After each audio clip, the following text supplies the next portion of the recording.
Hello, Aquarius. Welcome back. Happy New Year. My name is Teri Hunter. I'm an angel therapy practitioner, and I'm here with your January 2018 angel guidance reading.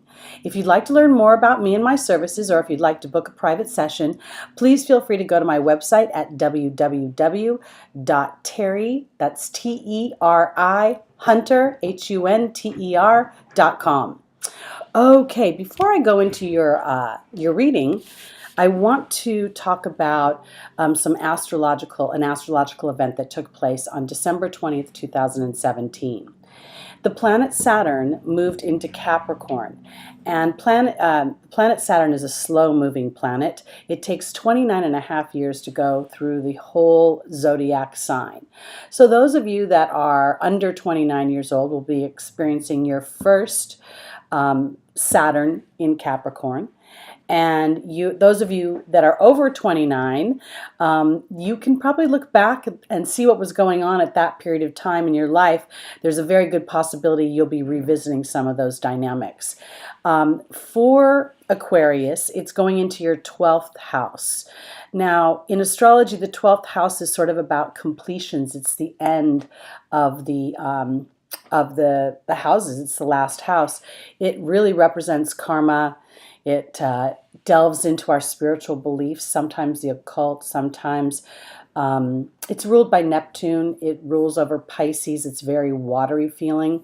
It is a house of secrets. It's a house of sorrows. It's a house of transformation in many ways, because we are coming to an end and then beginning or starting a new beginning. So for Aquarius, I really believe the next 2.5 years, as Saturn is sitting in Capricorn in your 12th house, Saturn is going to be asking you to take a more disciplined and a more I want to say a broader approach to how you view your spiritual beliefs, what to look at the things and how you're showing up and how that is in many ways affecting you. So what I guess I'm trying to say for Aquarius is it's a challenging house. I'm not going to say it isn't. Being a house that represents endings, it also represents new beginnings. So I really believe that Saturn is going to ask you to take an inventory of where you've been, what you believe, where you want to go, and how you want to get there, and who you want to be when you get there. If indeed you're trying to hang on to old concepts that no longer serve you, Saturn is going to lift the rug, and it could get a little dusty. But if you're willing and open to new concepts, to new ideas, to new places in your spiritual and emotional life, I think you're going to find Saturn is really working in your favor, even though this is a challenging dynamic. So let's go into your reading. The first card is Akasha. And Akasha is the card that represents the spiritual teacher. But for me, this really is akin to that Saturn going into your 12th house. This is about a spiritual teaching. You are going to be going through this for the next 2.5 years, really.